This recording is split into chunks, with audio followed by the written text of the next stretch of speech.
Roh Kudus adalah sang penolong adikodrati kita.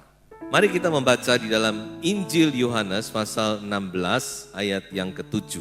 Perkataan Tuhan Yesus, namun benar yang kukatakan ini kepadamu adalah lebih berguna bagi kamu jika aku pergi. Jika Tuhan Yesus naik ke surga, ya. Sebab jikalau aku tidak pergi, penghibur atau parakletos dalam bahasa aslinya, penghibur itu tidak akan datang kepadamu. Tetapi jikalau aku pergi, aku akan mengutus dia kepadamu. Pertama-tama kita akan melihat mengapa kita harus memperhatikan tentang Roh Kudus ini. Bukan sekedar karena kita gereja Pantekosta, bukan. Seharusnya ini semua gereja, ya, tapi aliran Pantekosta lebih menekankan. Mengapa? Karena dasarnya adalah perkataan Yesus sendiri. Jadi Tuhan Yesus sendiri ngomong, benar ini. Sebenarnya tidak usah ditambah benar, kalau Tuhan Yesus ngomong itu pasti benar. Tapi ditekankan, benar yang kukatakan. Lebih berguna, lebih bermanfaat, lebih baik, lebih menguntungkan bagi kita. Kalau Tuhan Yesus naik ke surga, supaya Roh Kudus bisa dicurahkan, bisa turun. Kata lebih berguna itu maknanya banyak sekali. Jadi kalau Tuhan Yesus ngomong lebih berguna, pasti memang lebih berguna. Jadi dalam perenungan saya, kalau Tuhan Yesus ngomong lebih berguna, kalau Roh Kudus itu dicurahkan, menggantikan dia, maka minimal Roh Kudus itu sama seperti Yesus. Betul, saudara? Kalau Roh Kudus itu tidak seperti Yesus, di bawahnya Yesus, maka Tuhan Yesus tidak perlu ngomong lebih berguna. Jadi kalau Tuhan Yesus ngomong lebih berguna, lebih baik, maka minimal Roh Kudus itu sama seperti Yesus. Dalam arti di sini saya tekankan bahwa Roh Kudus itu adalah satu pribadi yang sama seperti Yesus, bukan di bawahnya Yesus. Jadi ini kita harus mengerti, Roh Kudus itu dia adalah satu pribadi. Siapa pribadi ini? Tidak lain adalah pribadi yang ketiga dari Allah Tritunggal. Allah Bapa, Allah Anak, Allah Roh Kudus. Ini setara. Jadi Roh Kudus ini kita harus memahami bahwa Roh Kudus itu bukan satu kuasa saja, bukan hanya satu kekuatan, bukan hanya satu kemampuan, tapi Roh Kudus ini satu pribadi, sama seperti Yesus. Makanya Tuhan Yesus ngomong kalau dia datang itu lebih baik, dia menggantikan. Memang Tuhan Roh Kudus itu menggantikan posisi Yesus. Jadi dia minimal harus setara, harus sama seperti orang yang digantikan, baru berguna. Tetapi kata lebih berguna ini juga mempunyai arti bahwa kedatangan Roh Kudus itu lebih baik, ini maksimalnya, lebih baik daripada kehadiran Yesus. Makanya Tuhan Yesus ngomong lebih berguna. Lalu lebihnya di mana? Karena Roh Kudus itu diberikan untuk menyertai kita, tinggal di dalam kita. Karena dia roh, dia pribadi tapi dia adalah roh. Dia bisa tinggal di dalam roh manusia karena itu roh. Kalau Tuhan Yesus sebagai pribadi, dia ada di luar. Dia menyertai murid-murid tapi dia tidak di dalam murid-murid, dia di luar murid-murid. Tapi Roh Kudus itu diberikan dan dia tinggal di dalam kita, memenuhi kita. Sehingga kita di mana saja berada, apapun keadaan kita, dia selalu menyertai saudara dan saya. Dan masih banyak yang lain. Dan bukan cuma menyertai, tapi Roh Kudus itu memberi kuasa, memampukan kita. Dikatakan dari penolong itu, penghibur itu. Kata parakletos itu artinya banyak. Penasehat, orang yang menguatkan kita, pendamping kita. Jadi kita punya dua parakletos. Yesus di sebelah kanan Allah Bapa yang duduk menanti saatnya untuk datang kembali. Dan Roh Kudus yang ada di dalam kita. Yang selalu menopang, menolong, memimpin kita, menghibur kita, menguatkan kita. Oleh sebab itu, mengapa saya tekankan di sini? Supaya kita nggak keliru, saudara. Kita berdoa itu bukan ngejar kuasa. Coba perhatikan itu. Pribadinya yang kita rindukan. pribadi ini nanti yang memberi kuasa, kemampuan. Kalau Roh Kudus turun atas kamu, kamu akan menerima kuasa. Jadi yang turun itu bukan kuasa, tapi Roh Kudus. Pribadi ini yang turun, membaptis kita, memenuhi kita. Dan pribadi ini nanti yang memberi kuasa. Kita tidak bisa menerima kuasa Roh Kudus kalau kita tidak dipenuhkan dengan pribadi Roh Kudus, dengan Roh Kudus. Saya akan juga terus membawa saudara untuk melihat kuasa Roh Kudus itu kuasa yang bagaimana. Ada 3 hal yang sangat penting yang kita perlu mengerti. Pertama, Roh Kudus itu memberi kuasa atau Roh Kudus itu memampukan kita untuk hidup menurut firman Tuhan. Jadi Roh Kudus itu bekerja di dalam kita, memampukan kita untuk apa? Pertama-tama untuk kita melakukan kehendak Tuhan, menuruti firman Tuhan. Lalu caranya bagaimana? Coba kita baca Roma 5 ayat 5. Dan pengharapan tidak mengecewakan karena kasih Allah telah dicurahkan di dalam hati kita oleh Roh Kudus yang telah dikaruniakan kepada kita. Kasih Allah dicurahkan kepada kita oleh Roh Kudus yang dikaruniakan kepada kita. Jadi saudara-saudara, Roh Kudus itu mencurahkan kasih Allah di dalam hati kita. Dia memberikan kasih Allah ketika kita bersekutu dengan Dia dalam hadiratnya. Ketika kita dipenuhkan, saya yakin pertama-tama hati kita dipenuhi dengan kasih Allah. Kasih itu dicurahkan di dalam hati kita. Dan kasih itu yang memampukan kita atau mendorong kita untuk kita taat. Ini sesuai dengan perkataan Tuhan Yesus. Barang siapa mengasihi aku, dia akan menuruti perintahku. Yohanes 14 ayat 15, ayat 21, ayat 23. Barang siapa mengasihi aku, dia akan menuruti perintah. Jadi ketika seseorang dipenuhkan dengan kasih Allah melimpah, luber, maka pasti orang ini mempunyai satu kerinduan untuk menyenangkan Tuhan, untuk membalas kebaikan Tuhan. Dengan cara apa? Dengan cara menuruti perintah Tuhan. Jadi saudara-saudara, tetap ketaatan itu dibutuhkan di dalam zaman gereja, dalam zaman perjanjian baru. Cuma kita harus bedakan ketaatan zaman perjanjian baru dengan ketaatan zaman perjanjian lama itu berbeda. Walaupun sama. Jadi ketaatan di zaman gereja, di zaman perjanjian baru, yang Tuhan inginkan itu adalah ketaatan sebagai wujud pernyataan kasih kita kepada Tuhan. Karena kita mengasihi Tuhan, maka kita menuruti firman-Nya. Lain dengan ketaatan zaman Taurat. Kalau ketaatan di zaman Taurat itu ketaatan sebagai tuntutan hukum Taurat. Karena Taurat menuntut, kalau kamu tidak melakukan, kamu akan dikutuk. Kalau melakukan diberkati, itu kan Taurat. Makanya kita harus hati-hati. Memang wujudnya sama ketaatan, tapi titik tolaknya itu berbeda. Kalau di dalam zaman perjanjian baru, kita taat itu karena kita mengasihi Tuhan. Atau kita mencintai Yesus. Maka kita ingin menyenangkan hatinya, ya toh? Kalau orang cinta itu kan gitu, saudara. Cari apa ya yang bisa menyenangkan dia, ya, memberi apa ya, gitu. Tapi kalau di zaman perjanjian lama, ketaatan itu tuntutan. Kamu kalau nggak taat, tak pukul loh. Nah, kira-kira gitu, saudara. Kalau kamu nggak taat, tak hukum loh. Ketakutan. Jadi jangan sampai hati yang seperti ini kita bawa terus. Kita harus taat itu karena kita kasih kepada Tuhan. Makanya kalau kita dipenuhi dengan Roh Kudus, kasih Allah itu bekerja dalam kita. Ketaatan itu tidak perlu diajar. Di zaman perjanjian lama Tuhan sudah ngomong, aku akan beri kamu hati yang taat. Aku akan memberikan kepada kamu hati yang lembut, bukan hati batu. Itu nubuat tentang perjanjian baru ini adalah satu yang mengalir dari hati, dari kasih. Bukan karena kita takut dihukum, takut nanti kita kena kutuk, bukan saudara. Roh Kudus itu memampukan kita untuk kita taat. Melalui apa? Melalui kasih. Kasih dicurahkan di dalam hadirat Tuhan, saudara-saudara. Betapa indah. Makanya kalau saudara melihat orang-orang yang rajin doa pagi, itu enggak gampang loh doa pagi itu. Karena mereka alami jamahan kasih Tuhan. Amin, yang doa pagi. Karena mereka alami betapa indah hadirat Tuhan itu. Memuaskan, menyegarkan. Makanya walaupun berat datang, tetap datang.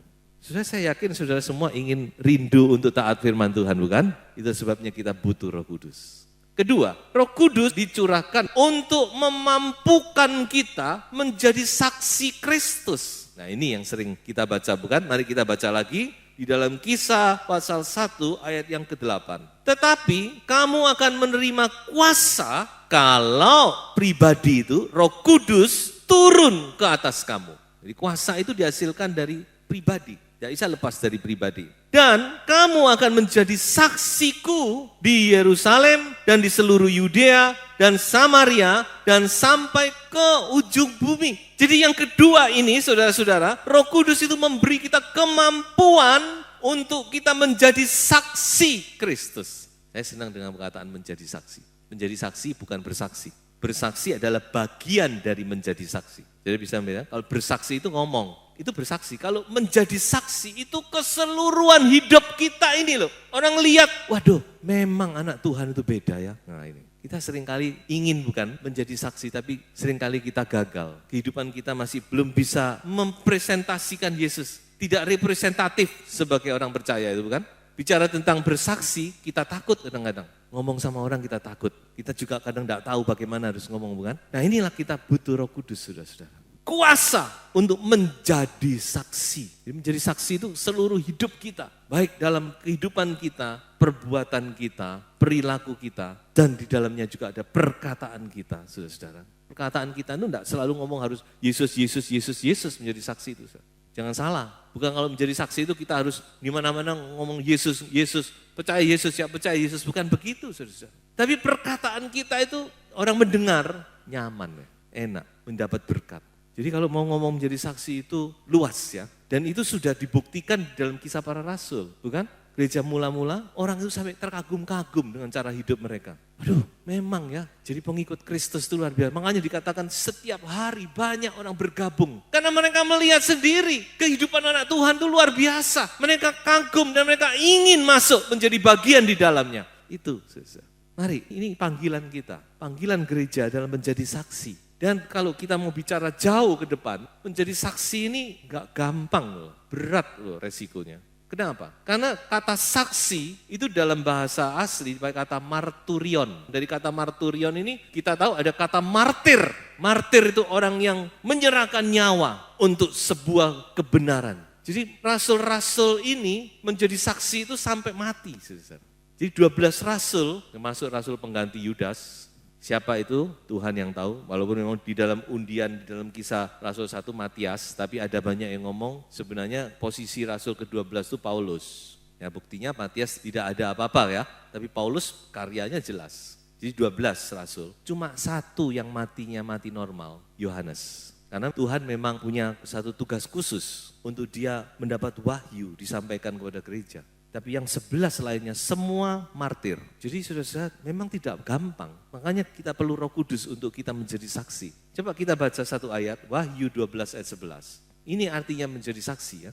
Dan mereka mengalahkan dia oleh darah anak domba dan oleh perkataan kesaksian mereka. Karena mereka tidak mengasihi nyawa mereka sampai ke dalam maut. Jadi menjadi saksi itu nyawa diberikan saudara. Kok berat ya? Memang berat. Tapi kalau kita banding dengan Musa, kita tidak ada apa-apanya. Musa itu bukan cuma nyawa dipertaruhkan, tapi keselamatannya dia dipertaruhkan. Dia pernah berdoa gini sama Tuhan. Tuhan, kalau engkau tidak selamatkan bangsa ini, lebih baik namaku hapus dari kitab kehidupan. Waduh itu ngeri itu saudara. Itu sudah keselamatan dipertaruhkan. Keselamatan kekal, bukan cuma nyawa. Jadi kita ini tidak ada apa-apanya saudara.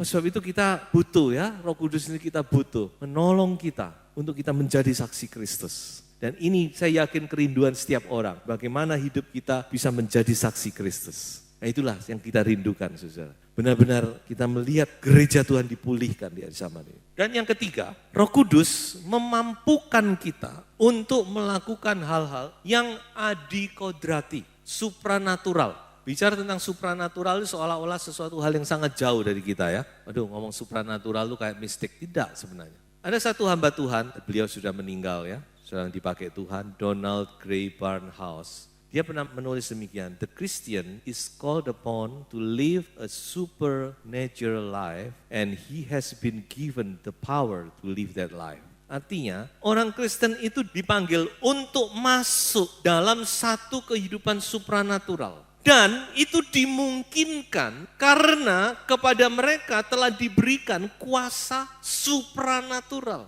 Jadi kuasa Roh Kudus yang diberikan kepada gereja itu kuasa supranatural. adikodrati. Itulah yang membuat kita anak-anak Tuhan, hal-hal yang supranatural itu sebenarnya bukan hal-hal yang terlalu bagaimana. Dan sebenarnya saya yakin saudara juga alami itu.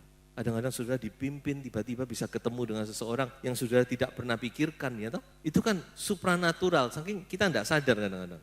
Dan kadang kita melakukan sesuatu yang secara manusia kita tidak mungkin sebenarnya. Tapi kok bisa ya? Nah itu supranatural. Dan masih banyak lagi.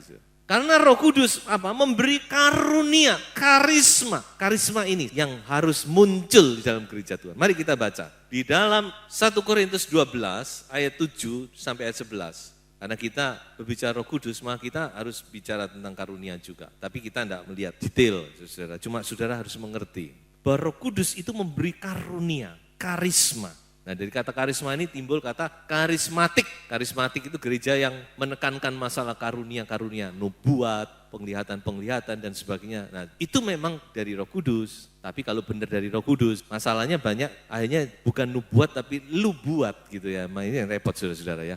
Tapi yang dari Roh Kudus ini benar, memang ada itu. 1 Korintus 12 ayat 7. Tetapi kepada tiap-tiap orang dikaruniakan pernyataan roh, manifestasi roh untuk kepentingan bersama. Nah ini, karunia Roh Kudus itu diberikan bukan untuk kebanggaan pribadi, untuk kehebatan pribadi. Wah saya bisa menerjemahkan bahasa roh gitu ya. Saya bisa melakukan mujizat, bukan itu. Tapi untuk kepentingan bersama, sebab kepada yang seorang roh memberikan karunia untuk berkata-kata dengan hikmat. Dan kepada yang lain, roh yang sama memberikan karunia berkata-kata dengan pengetahuan, dengan marifat. Ini hal yang tidak ketahui, tiba-tiba muncul gitu. Kepada yang seorang roh yang sama memberikan iman. Dan kepada yang lain ia memberikan karunia untuk menyembuhkan. Kepada yang seorang roh memberikan kuasa untuk mengadakan mujizat. Dan kepada yang lain ia memberikan karunia untuk bernubuat. Kepada yang lain lagi ia memberikan karunia untuk membedakan bermacam-macam roh. Kepada yang seorang ia memberikan karunia untuk berkata-kata dengan bahasa roh. Nah, perhatikan ini juga bukan bahasa roh yang umum, bahasa roh yang khusus. Bukan bahasa roh sebagai tanda kepenuhan roh lain. Kalau bahasa roh sebagai tanda kepenuhan roh itu semua orang ketika kita dipenuhkan Roh Kudus kita berbahasa roh. Tapi ini bahasa roh yang khusus yang memang harus diterjemahkan. Makanya perhatikan ayat berikutnya. Dan kepada yang lain ia memberikan karunia untuk menafsirkan bahasa roh itu. Jadi ini bahasa roh yang khusus yang memang punya pesan dari Tuhan yang harus ditafsirkan. Nah, jangan bingung saudara. Ayat 11, tetapi semuanya itu dikerjakan oleh roh yang satu dan yang sama yang memberikan karunia kepada tiap-tiap orang secara khusus seperti yang dikehendakinya. Nah ini saudara, kuasa adikodrati. Manifestasinya kita lihat, Kisah 5 ayat 15-16. Bahkan mereka membawa orang-orang sakit keluar ke jalan raya dan membaringannya di atas balai-balai dan tilam supaya apabila Petrus lewat setidak-tidaknya, bayangkan, bayangannya mengenai salah seorang dari mereka, ayat 16, dan juga orang banyak dari kota-kota sekitar Yerusalem datang berduyun-duyun serta membawa orang-orang yang sakit dan orang-orang yang diganggu roh jahat dan mereka semua disembuhkan. Siapa Petrus itu? Nelayan, pernah menyangkal Yesus. Kok bisa dikatakan Petrus berjalan, bayangannya itu bisa menyembuhkan orang. Ini bukan karena Petrusnya, Roh Kudus yang hebat itu saudara, yang memenuhi Petrus dan memberi karunia untuk menyembuhkan. Jadi karunia ini diberikan oleh Roh Kudus secara khusus. Kita boleh minta tapi kita tidak bisa maksa. Roh Kudus yang tahu. Dan dia memberikan itu tepat apa yang dibutuhkan penginjil, KKR. Dia bisa menyembuhkan. Tapi yang hebat bukan dia. Mungkin turun mimbar tidak ada apa-apanya. Orang makanya keliru kan, mengagung-agungkan, wah penginjil ini hebat. Itu Roh Kudus bekerja saat itu. Itu manifestasi. Mungkin dia turun mimbar doakan orang tidak sembuh-sembuh. Bukan dia yang menyembuhkan, Roh Kudus. Jadi Roh Kudus itu yang memampukan kita melakukan kuasa adikodrati. Dan ini sangat dibutuhkan oleh gereja Tuhan. Kita sangat butuh supaya kita semua diberkati dan juga nama Tuhan dimuliakan. Setiap saudara bisa, bukan cuma hamba-hamba Tuhan, oh saudara diberi karunia ini bahkan bisa menyembuhkan. Tapi jangan sombong, sekali lagi jangan sombong. Karena itu bukan kita, itu Roh Kudus. Kelirunya kan gitu. Kalau sudah kita bisa ini, bisa itu, wah kita hebat, sombong. Nah, jatuh kita. Jadi itulah mengapa kita butuh Roh Kudus ya. Semakin mendekati kedatangan Tuhan Yesus, kita semakin butuh Roh Kudus. Yang paling penting di dunia ini adalah Roh Kudus. Karena Roh Kudus adalah pengganti Yesus. Dialah pribadi Allah yang ada di dunia ini. Oleh sebab itu, semakin mendekat hari kedatangan Yesus, kita semakin membutuhkan Roh Kudus. Lebih dari hari-hari yang lalu. Tuhan Yesus memberkati.